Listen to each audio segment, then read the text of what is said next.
শেষ পর্যন্ত আবার একটা এখানে চেয়ার আনতেই হয়েছে আমাদের। শীত জামা কাপড়গুলো রাখবার আর জায়গা পাওয়া যাচ্ছিল না, ওই বিছানায় বিছানায় ঘুরছিল, ওই বদলে বদলে পড়তে হয়। এগুলো সবই হাতে বোনা উলের জিনিসপত্র, বেশিরভাগই। ইনফ্যাক্ট একটা বোধহয় আছে টুপুরের প্যান্ট, সেটা হাতে বোনা নয়, কিন্তু বাদ বাকিগুলো সবই হাতে বোনা। নমস্কার বন্ধুরা, আমার নতুন ব্লগে আপনাদের সবাইকে স্বাগত জানাই। আশা করছি ভালো আছেন সবাই, যে যেখানে আছেন।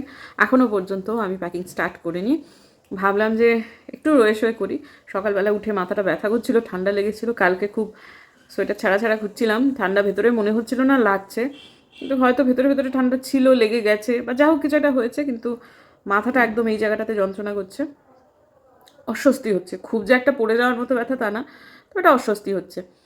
তো এখন ভাবছি একটা প্যারাসিটামল খাবো, কারণ কাজ করতে গেলে এই অস্বস্তিটা নিয়ে কাজ করা খুব কঠিন। তো সেটা করে নিয়ে তারপর প্যাকিংগুলো স্টার্ট করি। এখন যখন এই আলপনাদি বা মামুনি আসবে, কেউ একটা আমাকে সাহায্য করবে, আমি তবে গিজার বলছি, দূর বাবা, ওই কী বলে, ডিভানটা খুলতে পারবো, তবে আমি ট্রলিগুলো বার করতে পারবো। নচেত যত অল্প দিনের জন্যই যাওয়া হোক না কেন, শীতকালে একটু জিনিসপত্র বেশি হবেই। ট্রলি একবার ভেবেছিলাম নেবো না, পিঠের ব্যাগ নিয়ে চলে যাব, কিন্তু তারপর মনে করলাম যে না, মায়ের কাছে পুজো দিতে যাবো যখন, তখন একটা কাঁচা পোশাক আশাক লাগবে, সেগুলো আলাদা করে নিতে হবে। সব মিলিয়ে মিশিয়ে আমাদের একটা ট্রলি, একটা কেন দুটো ট্রলি লাগবে, কারণ টুপুরের আমাদের সাথে টুপুরের হয় না, খাপ খায় না আর কি, তারটা সে আলাদাই করে নিক, সেজন্য ছোটো ছোটো দুটো ট্রলি নিয়ে যাব। তো এই তো, কিন্তু সেটা কাজটা শুরু করতে হবে। তো তার আগে একটুখানি চা খাবো, চা খেয়ে নিয়ে একটু প্যারাসিটামল খেয়ে তারপর কাজে লাগবে। জিনিসপত্র বাড়ানো বা বেশি জিনিসপত্র নিয়ে যাওয়ার ক্ষেত্রে অসুবিধা এটাই যে ওই ঘুরিয়ে ফিরিয়ে পড়তে হবে। অসুবিধা একটাই, এখানে থেকে যাওয়া, তারপর সেখানে তারাপীঠ যাওয়া, পুজো দেওয়া, সেসবগুলো কোনো সমস্যাই নেই, কিন্তু এত অল্প দিনের যে টিকিটটা কাটা হয়েছে, টিকিট এই সময়টা ঠিকঠাক পাওয়া যাচ্ছিল না, শতাব্দীতে পাওয়া যায়নি, যার ফলেতে আমাদের ফেরার টিকিটটা হয়েছে দুভাগে। পুরহাট থেকে হয়েছে বারসই অবধি, তারপর সেখান থেকে বন্দে ভারত, ওই পাটনা থেকে একটা বন্দে ভারত আসে, সেই বন্দে ভারতে হয়েছে এনজেপি পর্যন্ত। এখন ওই কুলিক এক্সপ্রেসের রাইট টাইম হচ্ছে বারসইতে 5টায়, আর বন্দে ভারতের রাইট টাইম হচ্ছে বারসইতে 6টায়। কোনো একটা ট্রেন যদি একটু এদিক ওদিক হয়ে যায়, স্পেশালি কুলিক এক্সপ্রেস যদি লেট করে কোনো কারণে, তাহলে ওই সময়টা বড্ড তাড়াহুড়ো পড়ে যাবে। আর একটা বেশি হচ্ছে, সে না হয় ঠিক আছে, যদি এক প্ল্যাটফর্ম থেকে আর এক প্ল্যাটফর্ম না হয় ছুটেই বেরোলাম, যদি 20 মিনিটের ব্যবধানও হয় বা 15 মিনিটের ব্যবধানও হয়, তাও না হয় পৌঁছে গেলাম। কিন্তু বারসইতে বন্দে ভারতের স্টপেজ মাত্র 2 মিনিটে। এখন বারসইতে সিট খালি হচ্ছে, সেখানে তো কেউ কজন নামবেও, তাদের মানুষকে তো নামতেও সুযোগ দিতে হবে। তারপর নামার পর ওই হুড়োহুড়ি করে ওঠা, আমার এই 2 মিনিটের স্টপেজ, এই জিনিসটা যে এত বিরক্তিকর লাগে কি বলবো। দিনহাটাতে 2 মিনিটের স্টপেজ ছিল উত্তরবঙ্গে, সেটা নিয়ে আমি যখনই দিনহাটা থেকে ট্রেনে উঠতাম, আমি এটা নিয়ে বলতাম আপনাদেরকে, 2 মিনিটের স্টপেজ, মানে ট্রেন দাঁড়ালো আর চলে গেল, মানে এটা আমার কাছে খুব ভীতিপ্রদ একটা ব্যাপার। এই যে ফেরাটা নিয়ে আমি খুব চিন্তায় আছি, যার ফলে কী হয়েছে, যত কম জিনিসপত্র হয় ততই যাতায়াতের ক্ষেত্রে খুব সুবিধা হয়। তো সেটাই আসলে মাথায় খেলাচ্ছি, যে খুব কম জিনিসপত্র নিয়ে যাব এবারে। সোয়েটার নিয়ে যাব, যেটা নিয়ে যাব সেটাই পরে পরে ঘুরবো। ওই মা তারার কাছে যখন যাব তখনই একটা আলাদা নিতে হবে। একটু যে যাব, ঘুরবো ফিরবো, একটু সুন্দর করে সেজে গুজে ভিডিও করব, ফটো তুলবো, এবারে এই জন্য বোধহয় সেটা করতে পারবো না। তো যাই হোক, যেটুকুই হোক নিতে তো হবে, সেই জন্যই আর কি করে নিই শুরু। এত টেনশন করা উচিত নয়। এই যে তার পরীক্ষা শেষ হয়ে গেছে, বাড়ি চলে এসেছে। টেরিবেরি পরীক্ষা কেমন হয়েছে? হ্যাঁ হ্যাঁ, সেই ডার্ক সার্কেল হয়ে গেছে, আহারে। প্রি বোর্ড দিয়েই তার একেবারে চোখের তলায় কালি, বোর্ডের সময় যে কী হবে। আর এই যে চোখই থাকবে না বল। আচ্ছা যাই হোক, আমাদের এই যে আমারটা তো কমপ্লিট হয়ে গেছে, ওরটা আমি কোনো রকম একটু গুঁজেছি, ওর গোজাটা পছন্দ হবে না আমার অবশ্যই, কিন্তু আমার ট্রলিটা হয়ে গেছে। এখন খাজ জিনিস নিতে হবে, আমাদের খাজ, সেগুলো করতে কতক্ষণ লাগবে কে জানে। তবে আমার মেয়ে এখন এই তো এলো, এক্ষুনি এলো, জামাটা খুলেছে। তো তারপরে একটু মিনামাসি ওকে একটু চা দিল, এখন একটু চা খাচ্ছে, চা খেয়ে নিয়ে তারপরে আমরা একটু সাজুগুজি করতে যাবে, তাই না টুকুর? মাঝখানে কত লাফালাফি করলাম, সেগুলো ব্লগ করিনি আমি, সেই তখন এখানেই বসে ব্লগ করেছি, আবার এখানেই এসে আবার ব্লগ করলাম। মধ্যখানে লাফালাফিগুলো আপনারা দেখাতে পারতাম, বলুন দেখি, নাহলে আপনারা ভাববেন ঝিনুক শাক যা সবসময় এক জায়গায় বসে থাকে। চলুন বেরোনো যায়, এলি আর গেলি, এই একটা আশা নিয়ে তো যাবো। খুব একটা যে ভিড় হবে সে সম্ভাবনা আছে না, নেই তা না। তবে কী হয়েছে, আশপাশে এখন অনেকগুলো, মা গো, এই যে হঠাৎ করে চোখের সামনে এটাকে এরমভাবে বসে থাকতে থেকে ভয় পেয়ে গেছি। আশ্চর্য ভাই, যেখানে সেখানে গুটি সুটি মারলেই হলো। বোনা সোয়েটার ছাড়া ওর গায়ে কিছু দেখবেন না, জানেন তো। এদিকে দেখতে এত হাতে বোনা সোয়েটার পছন্দ করে, আর আমি হাতে বুনতেই পারি না, একটু ইন্টারেস্ট নেই। ও যা আছে তা দিয়ে চলুক। কিন্তু আমার যখন নাতিপুতি হবে তখন তো কিছু একটা বুনে ততদিনে শিখে যাবো, কিছু একটা শিখে নেবো, তাই তো মামনি? যাই হোক, আপাতত যে এখন আশপাশে আসলে এতগুলো পার্লার হয়ে গেছে যে ভিড় এখন কম হবে স্বাভাবিকভাবেই। এবার পার্লারটা পায়ে যে ব্যথা পেয়েছিলাম, ওই পার্লারটা খুব ভালো, কেয়ার পার্লারটা, পায়ে তো গেলাম। আমার মেয়ে তার দাদুকে বলছে, দাদু বিউটি পার্লার যাবে, ঘুরে তুলবে? দাদু বলছে হ্যাঁ দাঁড়া তাহলে আমি খেয়ে নিই।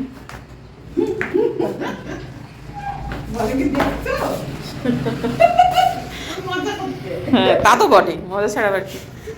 চলো চলো, ওই আপনার জুতোটা বাবা, পাটা আবার ব্যথা করছে। সিঁড়ি দিয়ে নামতে নামতে একটু বেকায়দা পাটা কেমন একটা পড়লো বাবা।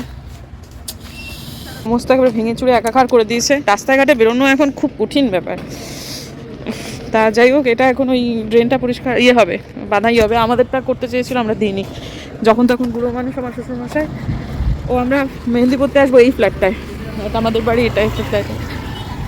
তা বলছি যে আমার শ্বশুরমশাই যখন তখন লাগে না, গাড়ি টাড়ি বার করতে হতে পারে, মানে কোনো এমার্জেন্সি হতে পারে, এই বয়সের মানুষ, সেই জন্য আমরা বলেছি যে না, আমাদের করা যাবে না। চলুন, আপাতত হাঁটা পথ দূরত্ব, পাটা বড় ব্যথা করছে। আবার কী হলো হঠাৎ, হাঁটতে পারছি না। রিক্সা দেখি, রিক্সা পেলাম না। আর তাছাড়া এত অল্প দূরত্ব না, টুকটুক করে একটু খুঁড়িয়ে খুঁড়িয়ে হেঁটেই চলে যাই, তাতে আমাদের 20-40 টাকা বাঁচবে। এই সামনে এই তো চলে এসেছি। আর রাস্তার অবস্থা কী একেবারে অসাধারণ। কাজটি হওয়ার পর ভালো হবে ঠিক কথা, কিন্তু এখন এই যে খুঁড়ে রেখে দিয়েছে, খুব সাবধানে, মানে সম্পূর্ণ সজাগ হয়ে, পঞ্চেন্দ্রিয় সজাগ রেখে তবে রাস্তায় হাঁটতে হবে। পাশাপাশি আমি আর আমার বেটি হাঁটছি বটে, সময় সময় আবার রেল লাইনের মতো আগে পরেও করে নিতে হচ্ছে। এই যে এখন যেমন আগে পরে করতে হবে বা দাঁড়িয়ে যেতে হবে, এই যে গাড়িটা আসবে, উপায় নেই।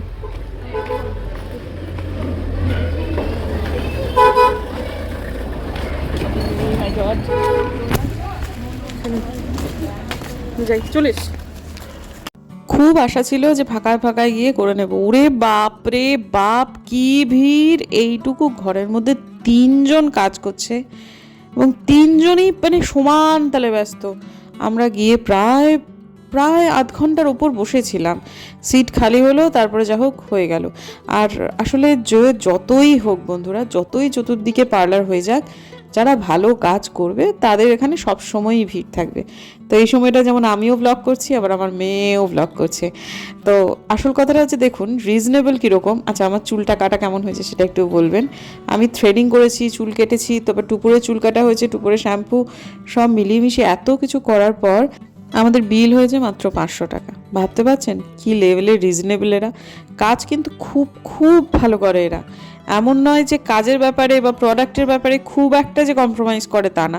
প্রোডাক্ট আমি তেমন কিছু লাগাইনি, এটা ঠিক কথা, কিন্তু অন্য জায়গায় আছে আপনি গিয়ে আপনার পশ্চাৎদৃষ্টি ছোঁয়ালেই তারা 1100 টাকা করে চার্জ করে, কিন্তু এত রিজনেবল আর এত ভালো কাজ করে এরা, যার ফলে লোকে এখানে যায় খুব স্বাভাবিকভাবেই। তবে আজকের দিনটা বোধহয় আমি দেরি লগ্নে শুরু করেছি, যেখানেই যাচ্ছি সেখানে আমাদের আসাতেই দেরি হচ্ছে। এখানে ছাড়াও পরে একটা মেহেন্দি পড়ার ব্যাপার আছে, সেখানেও কিন্তু যথেষ্টই দেরি হয়েছে। তো যাই, তাড়াতাড়ি করে বাড়ি যাই, চান টান করে গোপালকে পুজো টুজো দিতে হবে। আজকে তো আর টুপুরকেও বলতে পারবো না যে ভাইকে একটু খেতে দিয়ে দিই, সেও তো আমার সাথেই আছে।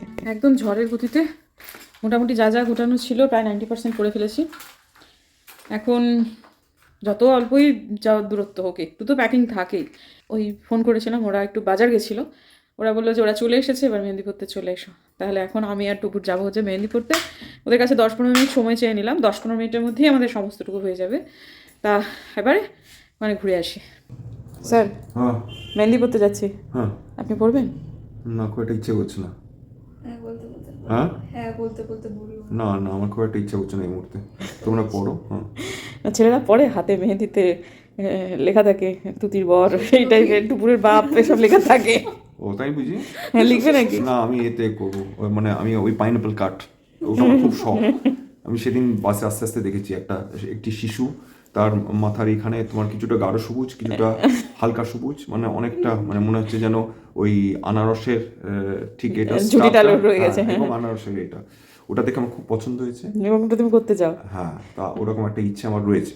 আচ্ছা, ওরকম এই ভবিষ্যতে তুতির বর আর টুপুরের বাপ না, রেখার সেটা ইচ্ছে আমি নেই? এখানে করবো, মানে কি যেন এই হাতে Tattoo, করে না, tattoo। হ্যাঁ ট্যাটু, ওরকম কিছু একটা করবো। ভাই ট্যাটু তোমার আর দরকার নেই এই বয়সে, তোমার বয়স না পেরিয়ে না, আমি গেছে। পুচি, তোমার বয়স পেরিয়ে আমি গেছে ভীষণ ট্যাটুর। ওসব আমাকে বলে আমাকে তোমরা দমাতে পারবে না। আরে তুমি ট্যাটু মানে আমার বোঝো তারুণ বাবা? আমার তারুণ্য তোমরা দমাতে পারবে না। তুমি ট্যাটু মানে বোঝো? আমি খুব বুঝি, তোর কি থেকে ভালো বুঝি। ট্যাটু মানে বোঝো না? সব পৃথিবী তুমি একলাই বোঝো, দেখো হ্যাঁ, দুষ্টু লোক। সোজা কথা হচ্ছে আমার তারুণ্য তুমি দাবাবার চেষ্টা করলে পারবে না। তারপর tattoo তারুণ্য দোকানে দাবাবার চেষ্টা চিৎকার করলে পারবে করে না। খাওয়ানো ভাই। সেই যাই হোক, এবার আমরা একটু হাতে লিখে আনি কিছু একটা, হ্যাঁ। হ্যাঁ। তো তারপরে বরের সাথে আমার একটু কাজ আছে, সব আমরা গুটিয়ে ফেলেছি, বরের একটু কাজ বাকি আছে। ঠিক আছে, টাটা। হ্যাঁ, bye. আরে আচার্য কাকিমার নাতনিটা খুব ভালো মেহেন্দি পড়ায়, ওর কাছে মেহেন্দি করতে যাচ্ছি, জানো তো। আগে একে ওকে তাকে হাত পায়ে ধরা করতাম, মেহেন্দি পড়ি দাও মেহেন্দি পড়ি দাও, এ এত ভালো পড়াতে পারে, তাই জন্য এটা ছিল। হ্যাঁ, ছাত্রী আমি এরকমই চাই, একটু ছাত্রী টাত্রী হাত পাকাচ্ছে, আমার তো করে আর সাংঘাতিক কিছু চাই এরকম তো নয়। হ্যাঁ ঠিক আছে, চল আসি। আচার্য কাকিমার বাড়ি যাচ্ছে, আচার্য কাকিমার বাড়ি যাচ্ছে, আচার্য দিদার বাড়ি যাচ্ছি গো।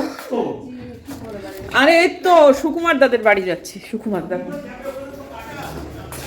না না, সামনেটা বিয়ে আছে, সামনেটা ঠিক আছে, তাও তো ঠিক, একটু চোখে দেখতে হবে, জায়গাটা এমন কেটে খুঁড়ে দিয়েছে, রাস্তাঘাট একদম বাজে হয়ে গেছে। আর দেখো এখানে পুজো দিলে ওরা কবে ঠিক করে কারো করে। হ্যাঁ, ওদের নাকি লেবার কম, যেতে গিয়ে আজকে বলছে লেবার কম, সব বিয়ে বাড়ি খেতে গেছে। পৌষ মাস পড়ে গেছে, ভেবে গেলাম পার্লারে, হ্যাঁ পার্লারে বোধহয় ভিড় কম। ও বাবা কোথায়, হ্যাঁ বউ ভাত হচ্ছে, এটা ঠিক, বিয়ে হয়েছে বউ ভাতটা বাকি আছে, এটা ঠিক কথা। হ্যাঁ সে তো বটে, এই যে এই দিক দিয়ে যাবো, কোথায় যাব, আগে এখানে টপকে চলে যেতে পারতাম, কি অবস্থা। যখন প্রথম দিকে ব্লগ শুরু করেছিলাম তখন না আমার মা এই ফ্ল্যাটটাতে থাকতেন, তখন আমি আমার বেডরুম থেকে একদিন ক্যামেরা অন করেছিলাম, বলেওছিলাম সেটা, যে আমি একেবারে ফ্ল্যাটের সামনে গিয়ে, অর্থাৎ ওই আমাদের ফ্ল্যাটে ঢুকে তবে ক্যামেরাটা অফ করব। আপনারা দেখুন কত মিনিট লাগে আমার বাড়ি থেকে আমার ফ্ল্যাটে পৌঁছতে, ঠিক 2 মিনিট 3 সেকেন্ড লেগেছিল। তো আজকে সেখানেই এলাম, মানে একেবারেই আমাদের ওপরে ফ্ল্যাটে আর যাইনি, এটা ওই মেজানাইনের ওপরে যে ফ্ল্যাটটা, মানে ফার্স্ট ফ্লোর বলা যায় আর কি। তো সেখানে এসে যে পড়তে বসে গেলাম, টুকু প্রথমে বসলো, তো খুব লজ্জা পাচ্ছে আসলে। এই হচ্ছে মিমি, যে কিনা আচার্য কাকিমার নাতনি, ছেলের ঘরের নাতনি। আর ইনি এখন যিনি কসরত দেখাচ্ছেন, ইনি হচ্ছেন আচার্য কাকিমার মেয়ের ঘরের নাতনি। কি যে মিষ্টি একটা বাচ্চা, আর তেমন ইন্টেলিজেন্ট। এর আবার ফর্মাল স্কুল চালু হয়ে গেল, সেই দিন জন্মালো, জানেন তো। হ্যাঁ, ও যোগব্যায়াম শিখছে, যে কত কি শিখেছে সেগুলো আমাকে এখনও দেখাচ্ছে। আর আজকে বাচ্চাটার ইঞ্জেকশন নেওয়া হয়েছে, কিন্তু হ্যাঁ, কিন্তু খুব একটা সেসব নিয়ে ঘ্যান ঘ্যান নেই, কিচ্ছু না। দেখুন হাতে পায়ে দুষ্টু, কিন্তু ভীষণ বুদ্ধি বাচ্চাটার। আর কি এই যে ওর দিদি আর টুপুর দিদি পড়ছে, একবারের জন্য একটুও ডিস্টার্ব করছে না, আর খুব মায়াবী একটা বাচ্চা।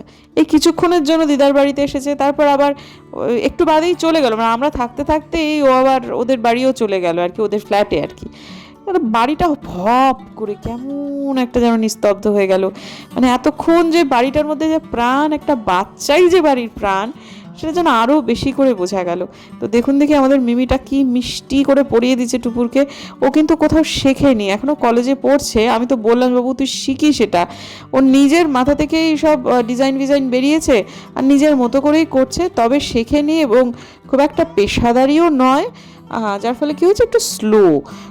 কিন্তু ঠিক আছে, এটা আসলে প্র্যাকটিস করতে করতে মানুষের হাতটা আরও ধারালো হবে, এবং যখন শিখবে তখন টেকনিক্যাল আরও একটু কিছু ব্যাপার স্যাপারও হয়তো বা শিখে যাবে। কিন্তু আমি ওকে বললাম ব্যাপারটা তুই প্রফেশনালি নে, তো ও নেবে বললো। কাজেই আপনাদের কারো যদি পার্টির কোনো মেকআপ বলছি সরি মেহেন্দি টেহেন্দি থাকে, তাহলে কিন্তু ওকে যোগাযোগ করতে পারেন। আমি ফোন নাম্বার ওদের দিয়ে দেবো অবশ্যই, সেটা ফেসবুক ইউটিউবেতে নয়, অন্য কোনো একটা মাধ্যমে, যেটা গোপন থাকবে আর কি। মানে আপনি চাইলে আপনাকেই দেবো, অন্য কেউ দেখতে পাবেন এরকম একটা জায়গায় আর কি। আমি ওর ফোন নাম্বারটা দিয়ে দেবো, তবে মাথায় রাখবেন নিতান্ত বাচ্চা একটা মানুষ, তবে একটু স্লো, এই আর কি। আমাদের অনেকটাই দেরি হয়ে গেল বাড়িতে আসতে, তবে অসুবিধা নেই, আমরা তো বেশিরভাগ কাজটাই করেই গিয়েছিলাম।